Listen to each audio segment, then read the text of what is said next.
where we're just slowing down, just slowing down.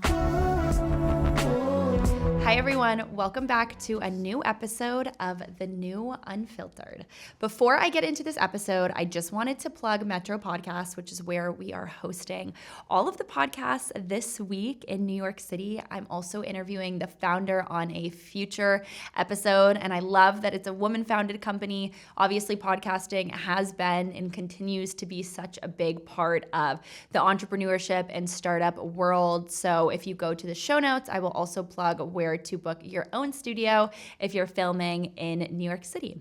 So I've got a phenomenal founder in the building today. I have her cookbook on the table. Dana Pollack is the CEO and founder of Dana's Bakery. And what's really cool actually about today in particular having you in is that all over the news, a company called Foxtrot just closed down out of the blue. I lived in Austin for about 4 years and was very familiar with it there up until I left. And so this was all over the news today in particular, and it's more in the CPG space, but right. You've done so much throughout your career. So I definitely want to get into your personal opinion as a food founder further into this episode. But for those who don't know, Dana's Bakery is one of the first D2C companies out there with this particular product. And it's different for those who also know of companies like Baked by Melissa, which is more of a cupcake company. Obviously, she's got stores in New York. You have built this incredible company without even necessarily having stores over the world. Thank you. So walk me back to the beginning. I know you also used to intern at Food 52, right. But I want you Love Food 52. You share the story. Sure. So my story is a bit of a career changer story. I used to be the photo editor at Muscle and Fitness magazine. So it was all about Speedos and body oil and photos, which was my life. And I just was not happy. So I said, what makes me happy? What would I want to do every day if this isn't it? And I had always loved food. I'd always loved thinking outside the box and making my own creations. And I thought, let me try food. I didn't know what I wanted to do, but I knew myself. And if I didn't go to culinary school, get proper training, and get out of the house, I would end up just watching TV. And, I wasn't really sure that I was going to get to wherever it was that I wanted to go. So I quit my job. I went to culinary school. And when I was in school, I fell in love with French macarons. By the way, I say macaroon, not macaron, because I'm from New Jersey and I don't speak French. So everyone always asks me that. But as long as you spell it with one O, we were talking about the same thing. So I fell in love with French macaroons when I was in school, but I saw that, and this was in 2012. No one was making them except for a couple of cafes had them in New York City, and they were all the same French flavors. It was lavender, rose, pistachio, and that's just not my thing. Me loving food and loving cake and always baking and entertaining and baking for people, I thought, why aren't people making these amazing desserts in flavors that we love and grew up eating? So that's how the concept of Dana's Bakery was born. While I was in school, I started to work on the business because I figured out what I wanted to do. I had worked in restaurants while in school, so I the Libra in me, I kind of burn the candle at both ends. I'm always trying to find my balance. And when I was in school, I was working in restaurants, so it was 24/7. I was fully immersed into the culture, and I quickly realized that working in restaurants wasn't for me. It just wasn't, and I have a lot of friends that stayed in restaurants, and they're still there, and they're very happy. But for me, I kind of wanted to be more creative. I guess that's the photo editor in me.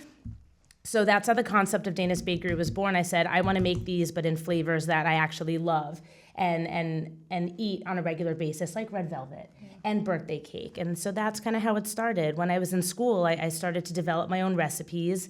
And because of my background in photo, I took all my own photos, and we put a website up because I had no partners, no investors, and I had no idea if it was going to stick or not. How old were you? I had just turned 30. It's funny, I always tell people 30 was the most magical time for me. At 30, I quit my job, I broke up with my boyfriend, I enrolled in culinary school, and then I met my now husband all within a month. Love. Yeah, so it happened right when I turned 30. Okay. And it was the best thing that ever happened. When your publicist pitched me on you and it came up in the subject line Dana's Bakery, I was just like, oh my God, Dana's Bakery, because I used to live in New York way back in the day, and I remember when you were in Dylan's Candy Bar, and I remember also having traveled because my mom is originally from London when I was growing up, and macarons. It's not what people think. It's not that coconut The dessert. Passover, right? Yes. Happy Passover, by the way. Yes, same. It is not the coconut Passover macaroon, which I personally am not a fan Me of, either. unless it's like doused in chocolate. Yeah. It is the French meringue Yeah. cookie, and they're very fickle, hard to make, and they deserve a lot of love and attention. But when you do it right, you do it right. And it's super cool that there's also the spin on it with the different flavors. Right. Because that's not super common. Well, now it is, but Now, back yes. then we were really one of the first. So Yeah. that was our calling card. And because of social media and my background in photo, on Instagram, I posted what we were doing under Dana's Bakery, which no one had heard of. We didn't have a storefront. Everything was online because I didn't have investment and I didn't have the backing to have a commissary or have a storefront in New York City because it's really expensive. So I just started online. A friend of mine built my website and helped me create my brand. And I just started posting pictures on the internet, and then people saw what we were doing and they wanted to try them. So at first I was delivering them by hand. Like friends and family would order, and I would spend more money on a cab delivering the product than I was making at the time. But then because of social media, which is free, by the way, and I always tell people when you want to start your business, the best way to get out there is just to use your free, your resources and your tools. Because of Instagram and social media, even if someone didn't know what a macaroon was, they saw it was really pretty. They knew the flavor profile. They knew they liked red velvet. So what's this dessert that looks gorgeous and this really cool photography, this photograph of it? I want to try it. People started to ask me, do you ship? And then I had to figure out the logistics of shipping. Which is a whole other So it was all organic. And I always like to say that because of my first life, my background in photo, it really helped Dana's Bakery because the brand and what we do, when you're online, people have to buy with their eyes. You walk into a store, you smell what you're about to buy. But when you're an online bakery, you buy with your eyeballs. You can't smell anything. You could be on a subway. Everyone's on their phone right now. Everything is mobile. Majority of people are purchasing things on their phone. So you really have to sell it with your eyes. And that was something that I had to learn way back when, before online shopping was really a thing. And this was what year? This was 2012. So this is even pre-TikTok. I mean, it's yeah. TikTok, really blew up peak COVID. And that was, TikTok is great and going viral is great. And we love TikTok, and for a lot of different reasons. I think a lot of small businesses and independent creators who are selling things on the internet love TikTok. But this is before any of that, even before Instagram Shop. I take a lot of pride in interviewing founders who achieved success pre-social media, because I talk to so many now people who are like, I hate social media, so I'm never going to start a company, or I don't want to be on TikTok, so I'm not going to start. And so it's so refreshing to have convos with founders who are like, you can do it. You can do it. I did it. So I love that. But Food 52 was before this Muscle magazine or after? So Muscle magazine was the last magazine that I worked at before I quit my job and went to culinary school. I went to ICE, Institute of Culinary Education. You guys, for some reason, when I walked in, I thought ICE was like where you're detained. Yeah, no, totally different. Very different. I went to ICE for the baking and pastry arts program. So I didn't do the full culinary stint because I wanted all of my modules to be centered around dessert. When you did the full program, it was great because you learned knife skills and you learned how to flambe and you learned how to actually cook savory, but you only had 3 dessert sections. And I wanted to just dive in. Like, dessert was my thing. Now I cook all the time, and when time allows it, I would love to go back and get formal training because I do cook all the time and I love anything food. But, I went for dessert. So. Do you remember when you first tried a macaroon? Yeah. Do you remember what that was like for you? I do. So I remember, people either didn't know what they were or they were fanatics. They were obsessed with it. And for me, anything with like an aesthetic, anything that's really pretty, I loved the way that they looked. And we made them in school, and we made vanilla. But it was just such an interesting texture. And I love, talking to people about macaroons because it's not just like a regular cookie. It's 2 shells that are sandwiched with a very specific type of filling, whether it's a ganache or it's a jam or it's buttercream, whatever it is.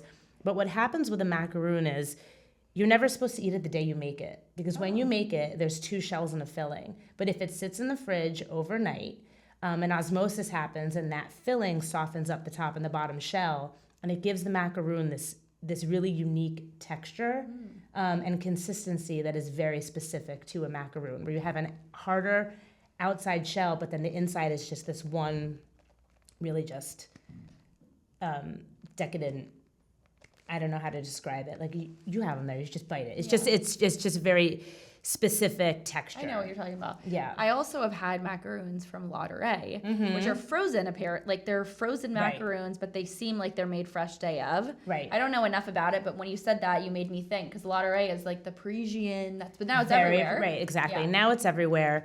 And when I developed our recipe, I specifically made it a little bit more almond flour, a little less sugar, because I find that some of the other macaroons out there are a bit too sweet. Yes. And that's why people didn't like them. And I don't know if it was a mix or always a mix because of the flavor combo, because lavender just might not be for everybody, or it was just because they really were so sweet. But I catered it to my liking, and thankfully, I think people agreed. Some people agreed. Oh, 100%. And you obviously followed, too, what your gut intuition was. Right. People thought I was crazy. Yeah, I do read a that. bakery with like one thing. God, I know. I want to ask you that because I read it in the interview as well that you said that, and I think probably anyone who's ever started a company or wants to start can relate to that. But so Food 52 though, when was that? After or right, before? full circle. So Food 52 is my externship. So when you went to culinary school, you had to do an externship at the end. And so that basically means after your teachings, you work in an establishment, an approved establishment, and you just, you get the best experience, real life experience. Like you can learn whatever you want from being in class, but you're not going to understand speed, efficiency, organization until you go into the real world and you actually work in that type of environment. So I did fine dining, and I, worked in restaurants when I was in culinary school.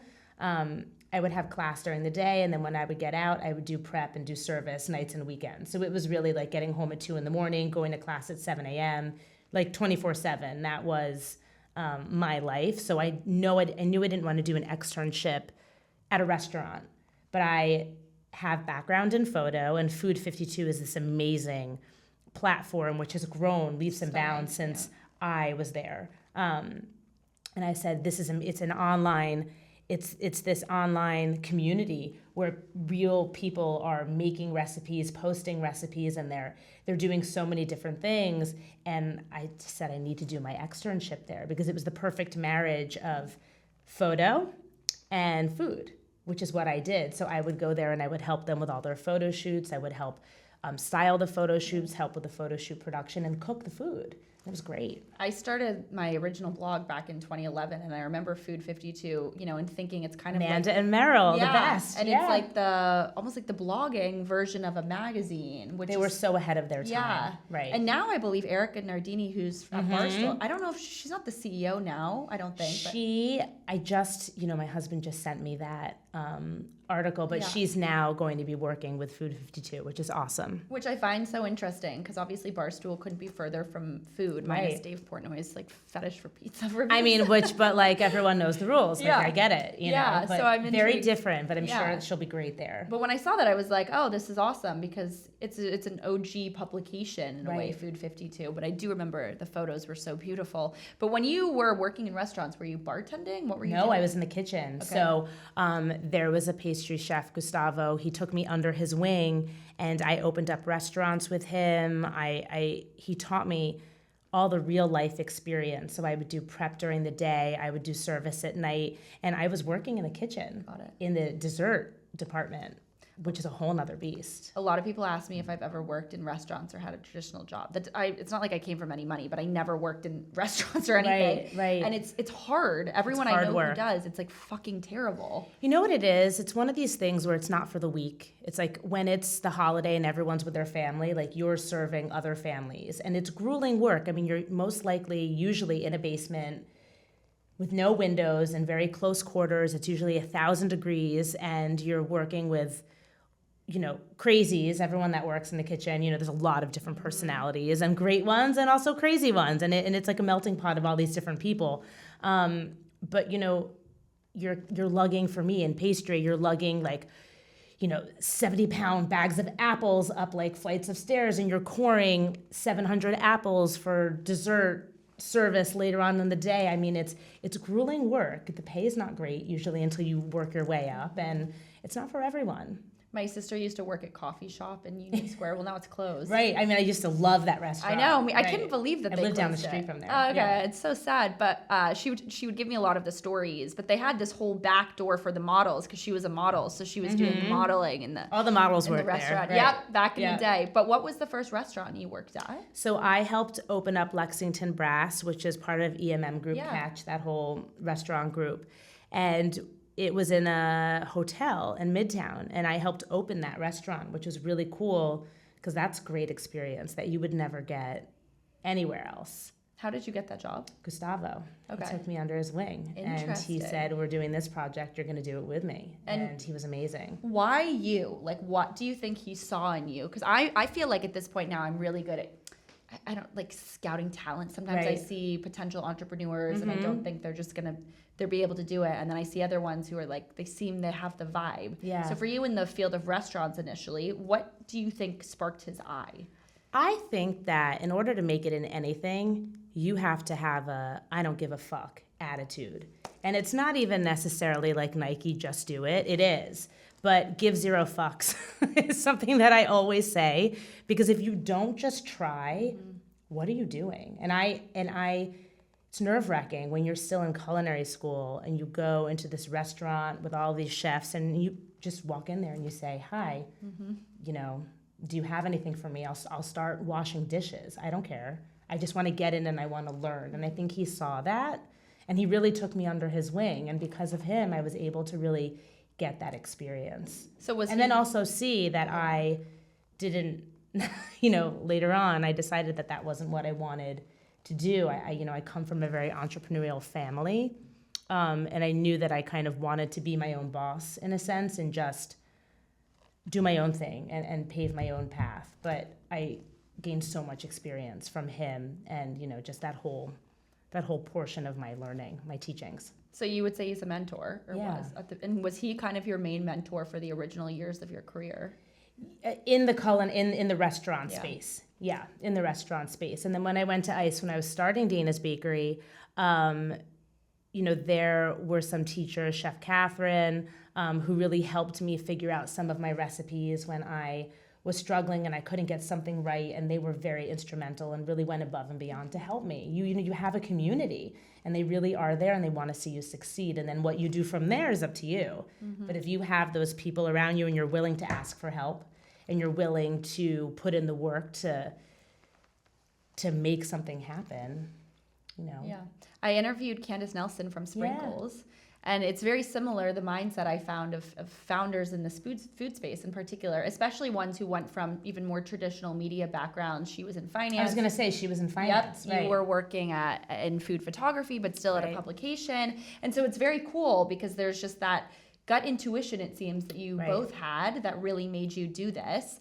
But I will say, on the topic of that particular item, cupcakes are so kind of easy in a way, right? Right. But macaroons, it's the one thing I've actually never tried. Every time I go home Everyone's for the scared. holidays, I Right. know, and it intimidates me. Right. I don't know why, because it seems so specific. But I also think it's really interesting to note that Dana's Bakery is gluten-free. Right. And that's not something that you lead with, and I get why, but macaroons are gluten-free as pretty By much all nature. the products you have. Right. So we have a lot of products now, but when we started, it was just macaroons, and macaroons by nature are gluten-free, but you could easily make them not gluten-free by adding different flavorings and products to them. So I quickly saw that the gluten-free space, people were so appreciative. There's parents, there's people that have siblings where they just were never able to get a dessert that actually tasted good. Mm-hmm. So when we were expanding our flavor, just our flavor line and expanding our product line, I said, it's really important that we stay true to gluten-free because it's so easy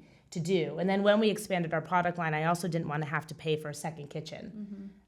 If you have gluten, you have to have 2 totally different setups. You can't mix them or else people could get sick. So it was also a business decision to keep everything gluten-free for the people who had come to depend on Dana's Bakery, but also just so that we can keep the expenses down. But you're gluten-free or no? I'm not gluten-free. Because gluten-free is super expensive. So how did you Right. keep the, even almond flour in particular, is like what 90% of your business is. Right. And that's a very expensive ingredient. Yeah. So for cookies, we formulated our own flour because I didn't love any gluten-free flour on the market. So it took us about 1.5 to 2 years to come up with our own flour. And we use that for all of our non-macaroon related items. So like for black and white cookies and all of the stuffed cookies and things like that, that's all our own proprietary flour blend, which we also sell. And then for the macaroons, that's all almond flour. So, it's, you figure out your costing. And that's why, when we were talking just before about, people in the food space, owning a business, especially in the food world, there's nothing, baking is very different than running a business. And I never went to business school. So for me, they're just 2 totally different things. And that was a huge learning curve for me. Every day I was learning something new, and I'm still learning something new because business is just different from creating and baking. And I think it's also important. Hence food costs. Yeah. And pricing and smart business decisions. And, it's some tough pills to swallow along the way while you learn. Do you feel, though, any founder shouldn't be or can't really be good at everything? I mean, even myself, I've had to learn like the accounting and the bookkeeping and Right. math. I hate that stuff. I'm not good at it. I'm fine to outsource 90% of that. Well, that's exactly it. I think that a good founder, it's impossible to think that you can do everything yourself when you hit a certain level. Yeah. And the smartest founders, smartest CEOs and people in business are the ones that say, I'm going to hire you because you do this better than I do. And it's not about me or my ego. It's about wanting the business and the brand to be as great as it can be. And sometimes you need to bring people in who are better at doing things than you so that you can grow. Because how many times have you heard, companies fail because the founder got in the way, or they were the roadblock to having all these things become successes. And I would never want to be that for my business. I would never want to be the reason why my business failed. I couldn't agree more. And I would even say a quick story as well. I was advising a startup earlier this year, and they were going to try and raise money, and they're in more of the clothing space, and they've got this massive following, 2 young Right. founders.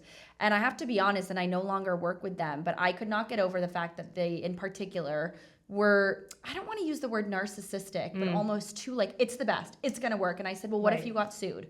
What if something, that's never going to happen. And I just was like, By the way, it always happens. yeah. And I was It like, always happens. and I couldn't quite figure out what would make any founder be so like, because there's that certain line, right? Your product's amazing. You're the best Right. founder to do it, but also always wanting to learn, always wanting to fall down. And to grow. And Right. so I ultimately walked away from helping them because I thought at some point something's going to blow up and I don't want to be a part of it. They could Right. be making $1 million a month right now, but the minute shit hits the fan, I do not want to be associated because they don't know how to fall down and come back up. And when you're public, not public in the sense of your business becoming public, but when you are a public entity or a public business, it's not really about you.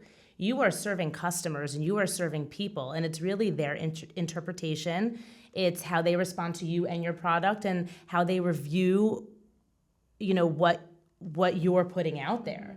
Someone could sue you because they say they had a problem with your product and it really wasn't your product. Yeah. I mean, there's so many different things that could happen, but you just have to be prepared for all of it. And it's hard to do that by yourself. There's so many things that go into running a business and growing a business that you would never even comprehend if you had not done it yourself.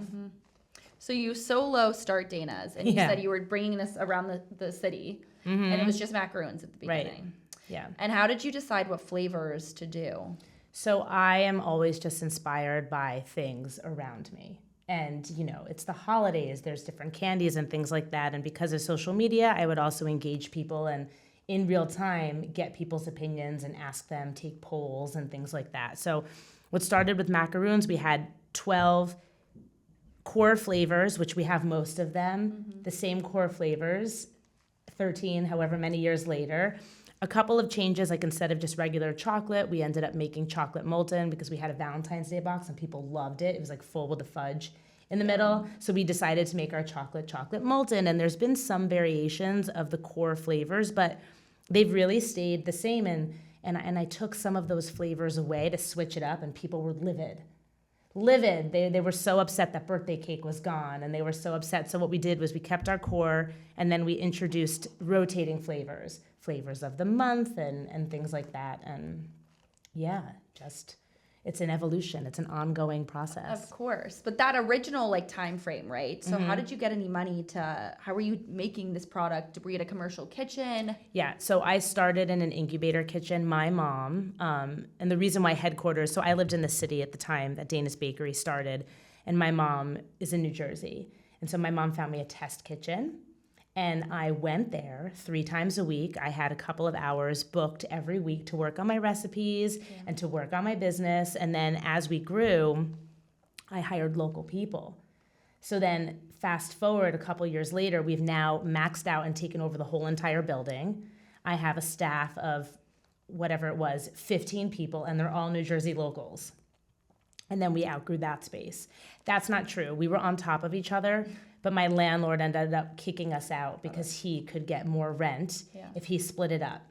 And I was like 6 months pregnant with my first daughter, Lenny, and it was just about to be holiday, and I found out that we were getting the boot. So, very pregnant, about to go into our busiest quarter, and then I had to find a new facility and do all of that, very unprepared. But the incubator kitchen was great because I didn't have to invest in ovens, any equipment, anything like that. It was just scale up, scale down as I needed to. My walk-in fridge, freezers, everything was there. And that's a really great way to start a business without, depending on the industry. If you have a clothing company, you have to have inventory because you have to have something to sell. But for me, I didn't have to invest in my own equipment. I could do it out of an incubator kitchen and keep my expenses very low because of just the type of business that I had. And that's how I was able to start Dana's Bakery with like $5,000. I had it saved. And I just was able to take that and keep on reinvesting into the business as we grew, very like bootstrap, grassroots, because I didn't have the big investment or the big partners. And I was able to do it with an incubator kitchen and a very small nest egg. Was there doubts at that time? Like this won't work or? Yeah, of course. And you were pregnant? Not when I started, Not when but you a started. couple years Into it. Okay, because I was going to say. We had grown at that point, and I had gone from me to, handfuls of employees. And at that point, I was married and pregnant, and a lot had happened from start to finish. We had wholesale accounts. Yeah. We had our, we were sold Williams-Sonoma, 1-800 Flowers, a bunch of different places. And by the way, those were all me going and knocking on doors and saying, just getting the meeting. Once I got the meeting, I knew once they tasted the product, they would like it, but it's a very expensive product compared to what they were used to because people didn't understand the concept of a macaroon, how hard it was to make. The cost of ingredients were so expensive because almond flour is like 7 times more expensive than all-purpose flour. So once you got that meeting and they tasted it, for example, Dylan's Candy Bar, we were their top-selling item in their cafe, all their cafes before we opened up shop there permanently. And I said, I understand that this one little 2-inch diameter macaroon is more expensive than your giant cupcake, but I'm going to give you the first order on me. And I want you to see how it sells. And if it does well, that's a gift and we can, start working together. And it killed it. Really? And it sold out and it did really well and they brought me in. And then they brought me into all of their stores and I developed that relationship. And that's how I grew that part of my business. But to go back to your question about Gustavo, what did he see in me, right? And what do you see in certain founders or people who are equipped or just have the capability to start their own business and grow their own business? And that is one of those things. You just kind of have to be hungry and knock down doors and get those meetings and just keep on going, Of course. to grow it. Were you cold emailing some of those companies? Yeah. And do you remember what your pitch was? Oh, God. And how also would you find their email? So LinkedIn is a beautiful thing. So you could, first of all, always hit up all your connections. Ask someone if they know someone, and most times they do. But because of the internet is a beautiful thing. Not only is it a treasure trove for memes and all these things, but you can find anyone on the internet. And LinkedIn, you can look up who the senior buyer at Williams-Sonoma is in this category or that category, and then you can Google what the email format is for Williams-Sonoma, and then you can send 5 different emails: first name, last initial. You're my twin. This first is all name, I tell people. period, about all last day. name, and you just do that. And then once you find it, because you can find someone else that works there, and if you Google, an email address will show up, and then you just use that format. And if it bounces back, who cares? Try another one. Do you mind if I ask as well, when you said to ask somebody to introduce you? Yeah. I also agree with that. And a lot of people, either are too scared to cold email, but also don't want to ask someone for an intro. So what is like a quick Dana-proof sentence to send to a LinkedIn contact who perhaps knows you or me or whatnot to get an intro? I think it depends. It depends if your business is already, up and running or not. You could just say, depending on how well you know the person, hey, Chris, I'm looking to get in touch with someone at Williams-Sonoma. I see that you're connected to this person. Do you know them well enough where you're comfortable making an introduction? Something along those lines, very non-intrusive or aggressive, but just kind of testing the waters just to say, hey, do you have a connection and are you comfortable? The worst you can do is ask. And I always say that it always comes around. How many times have you helped someone without expecting anything back, just because? And then maybe 5 years down the road, you're looking for something and you just now have that communication and it's open and you can always go and I'm a reference, you're a reference, and I feel comfortable going to you and vice versa. I'm just that way in life. I feel like it's always just great to meet people and make connections. You never know what will happen, but you can't do it with an ulterior motive or an agenda. I'm doing it because I want to get to know you as a person, and we now have this relationship and we'll stay in touch, and who knows, our paths will cross at another time when they're meant to, and maybe there's a reason. I'll also say, I would add on that, if you don't know the person too well, sometimes I like to even be like, I'm happy to introduce you to anyone as well in my network that can be a fit. Because I would assume you have had too. I've had people reach out, I haven't spoken to in 10 years. Right. Hey, do you know anyone? I saw you were at Disney. Do you know anyone there? And I'm like, I know, like, that makes me super uncomfortable. But if they were to add on there, I'm happy to introduce you as well to perhaps. Perfect. But for me to do that for someone I just don't really know that well. But also, like, I would never vouch for someone that I don't know either, because they're a reflection of me. So sometimes it's going to work and sometimes it's not. And you could also just offer them macarons. I'd be like, listen, and I'd love to send you a package. Exactly. I will do that. I'll send a handwritten card. Sometimes I'll send flowers. Yes. It depends on like what came from that situation. Or how big or small it is. For sure. Right. But that's very important. You were quoted in an interview saying that everyone thought you were crazy when you went to pursue entrepreneurship. And of course, that's not the first time. I felt like that. Every founder has. So your original early days, your friends, family, I think you had a boyfriend at the time. Yeah. What was the thought process? If it's something that's unknown and people aren't comfortable with it, they're always going to be a little resistant. It's just human nature, I think. And people, I went to school for a different career. I had worked in a different career for over a decade, and people were like, what, you're going to quit your job and you're going to make cakes for people and you're just going to sell one thing? And I said, yeah, because if it doesn't work out, then at least I tried. And at the time, my mom was the one person who truly, and she's always believed in me. And is she in food? She's not in food. Okay. She's not in food. But she, even when I was little, I would want to do little businesses, and she would always support me, and she would, help me get the product sample of the bag made, or help me do this and that. And she helped me set up my LLC, and she helped me find my test kitchen. And, she really believed in me, and you just need one person, really yourself. But it's nice to have that one person. And I said, you know what, I'm just going to do it. And if it doesn't work out, then it doesn't work out. But let me start with one thing. Let me do it really well, and then I'm just going to take it day by day. And now in hindsight, I look back and I see that I wasn't just doing one product. I was building a brand. And one of the things that I think sets Dana's Bakery apart from a lot of other companies, a lot of people are making macaroons and fun flavors.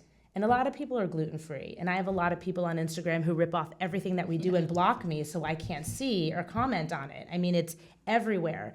But you can recreate whatever you want, but you will never recreate a brand and a brand following and a feel and a vibe and all the things that are Dana's Bakery are what really set us apart from everyone else. And I was building that because it's not just about a cookie. It's really about a brand, a community, a following, an engaged following, and just, making memories and connections with that.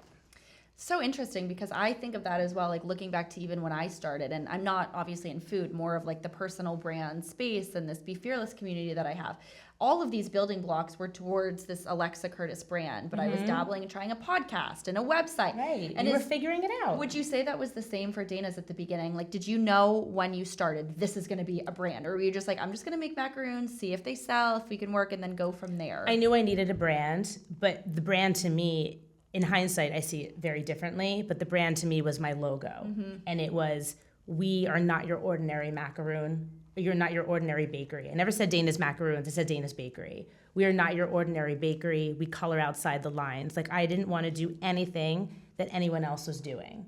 And so people love La Durée, but they would come to us for customs and custom colors because La Durée would not make a blue cotton candy macaroon for them. They're like, this is what we do and this is our brand. And so it was really easy to kind of expand the product line because I had already identified who we were, and I think that that's really important. And just as you consult, I consult and I tell people who are starting or making a brand, you have to find out what makes you you, because there is a ton of other people that could be selling macaroons. Ooh, my ring just made the loudest noise. Rewind. There could be a ton of people selling macaroons, but what's going to make someone come to you? What's going to make you stand out from everyone else? And that's the key indicator, the most important thing of starting a business, I think. This business is successful. So do you ever feel crazy still? All the time, every day. And how do you? But I love my crazy. Yeah. It is very much a part of who I am, and I kind of let it all hang out. Like, if you follow me on Instagram, especially in my personal, you will see I am just as crazy in real life. Fun, I would say, as I am there, and it kind of filters into the brand. You can see it in different places. Also, quick note as well. I keep on pointing to the cookbook. It's just because it's right there. Well, and there's some amazing accolades on the back as well. Shay Mitchell, who's literally one of my favorite actresses. I mean, she acknowledged this book. Darcy Miller. So that is just some incredible people. How did you get this brand in front of some of these bigger players in the world? I think that we have been very fortunate to work with a lot of great clients. A lot of people will come to us to create customs and things like that. Like, we did macaroons for Jerry Seinfeld. Shay Mitchell, she saw us on Instagram, and we ended up creating a custom Shay Mitchell flavor for her. It was a salted caramel. It was really pretty. It was like pink with gold sparkles. And I actually flew to LA because I love LA, so any chance I have to go out there, I will go. And we did a macaroon making video in her house. Like, we made content together, and life is wild, and if you're open to just receiving what opportunities come your way, be selective, of course, but it's crazy where it'll take you. And I just think that every day we have new opportunities, and things develop from those. It's so much fun.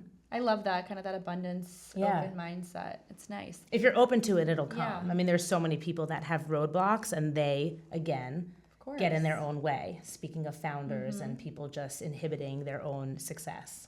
I'd like to get your opinion now on the overall CPG space so far, and because of what just happened with this company. Also to mention as well, Dana's has gone through a merger, not an acquisition. And I was unaware, actually, that there is such a difference between mergers and acquisitions.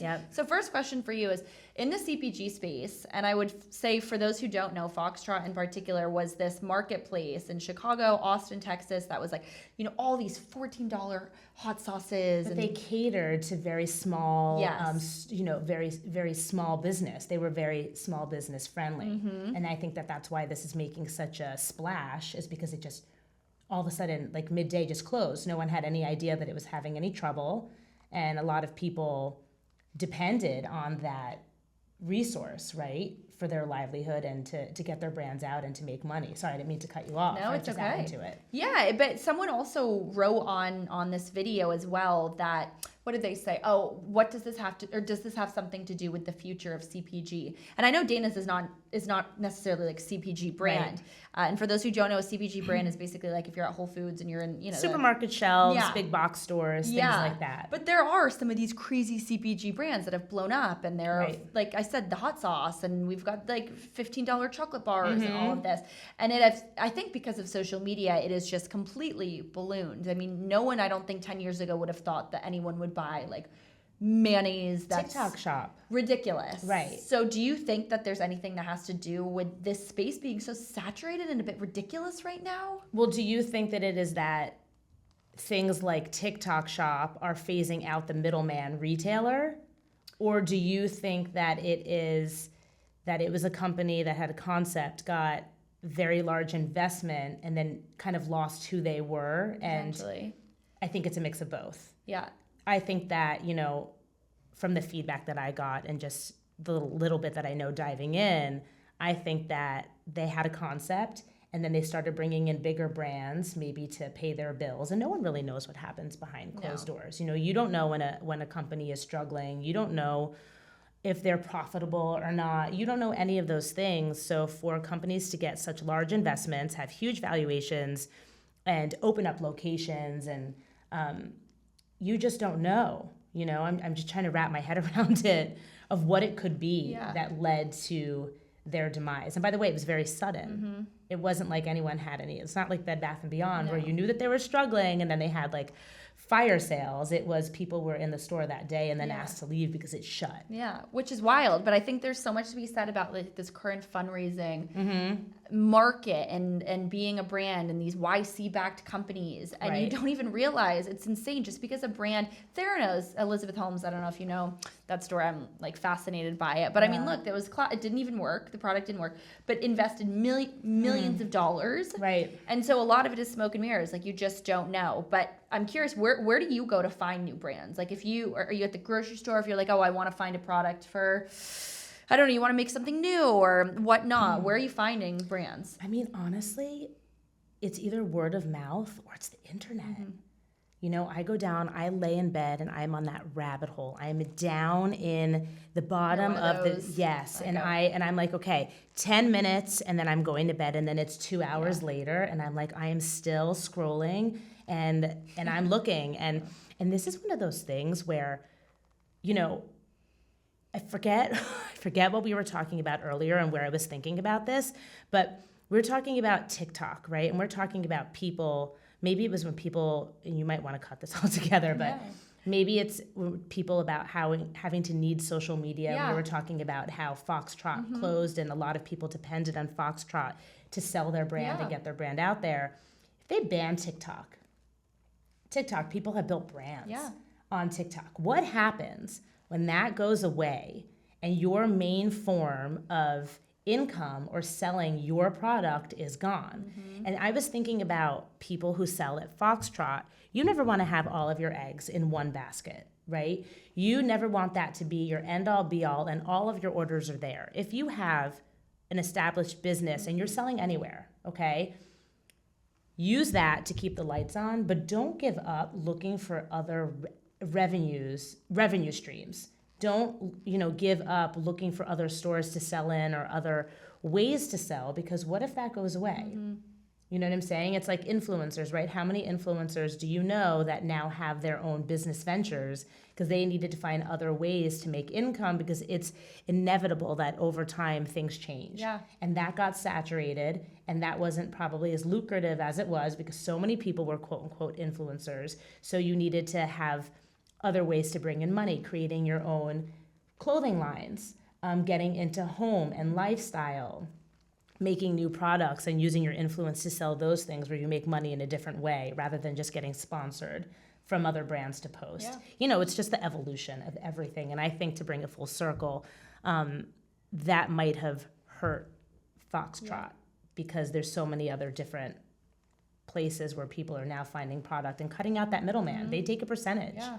I say this all the time to people who want to be influencers or whatnot. Like, if you rely on the internet to pay your bills, even if you go viral, it really doesn't mean anything. And that's why, I mean, I have a podcast, I have the newsletter. If the internet went away, I would still have business.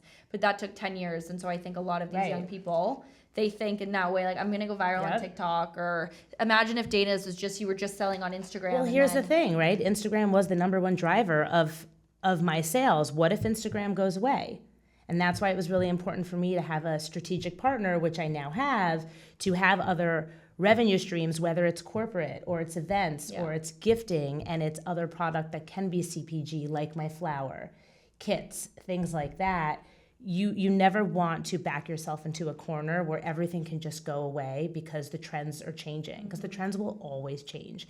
As a founder, as a CEO, you have to have the capability to think 10 steps ahead. And if you need help getting there, at least pinpoint what it is that you want to do and then find someone to help you.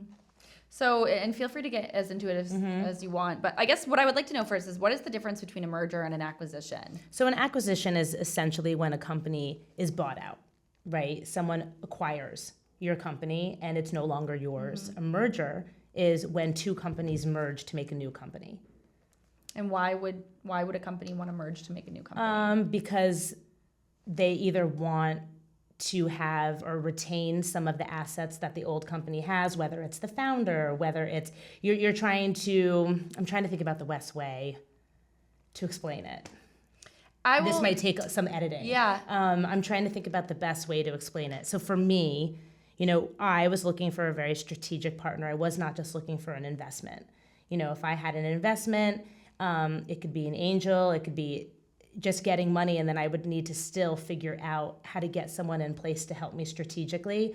I wanted a strategic partner who was going to help me with operations. So I was looking for someone who specialized in operations and other revenue opportunities that could merge with Dana's Bakery to help us grow and bring us under their umbrella. And so that's what I did. Got it. Interesting. So that's the true sense, of a merger. And by the way, the merger could be where two companies then start a new company and it's a totally different name. Mine is still Dana's Bakery, although things behind the curtain have changed. But to the public, it's still very much Dana's Bakery. It's just going to be a very bigger, better, stronger Dana's Bakery. And I won't be doing everything myself. So when a company or when a founder, and I think at this point, everyone's like, I just want to get acquired. But there's so much, I know so many founders that happens to. I mean, we even look at people have bought their companies back. Like the founder of Create and Cultivate, she bought hers back.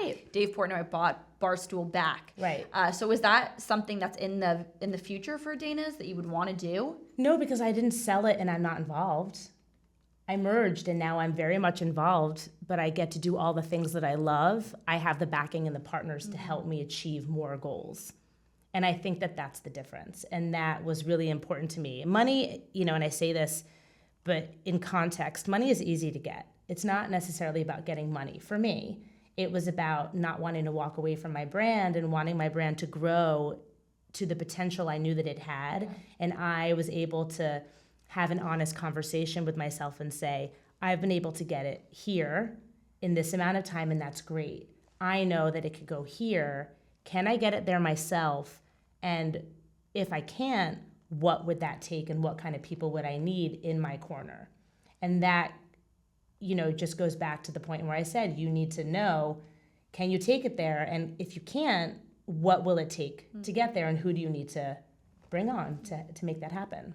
What is the future of Dana's? So you started in 2012, now it's 2024. Yeah. You just went through a merge. Where do you want this to go? Oh man, we are nowhere near. You're already there. We are nowhere near done. There's so much to do on a personal and on a business level. There's going to be product expansion, coming out with new products, still with the Dana's Bakery spin. We will be available in a lot of other capacities. Stores more? Stores, in other areas online. We're just expanding left and right. New cookbook coming out fall of 2025, which I'm really excited about. Love it. And like I said, opportunities come every day. Some great partnerships, some great product expansion. just more visibility, and, you know, you're going to be seeing a lot more of us. Where can everyone find you and Dana's Bakery online? So you can find us on our website, danasbakery.com. We're also very active on social, Instagram, Dana's Bakery, and then, of course, my own personal, it's Dana Pollack, which they kind of go very hand in hand together. I love your personal. I love it's like real life. It's so nice to see like a successful person, right? But then like, you know, you have kids and you're like, you don't just sit and make macaroons all day and like look pretty. It's real. Yeah. And it's really nice. So thank you. Thank you for coming on. Thank you for having me. This was such a treat. This is one of my favorite convos. And to everyone who watched and listened, thank you so much for coming back to the New Unfiltered. If you have a guest you would want me to interview, send me a DM on Instagram at Alexa_Curtis or the podcast Instagram, which is at The New Unfiltered. And I'll see you next week for a new episode of The New Unfiltered.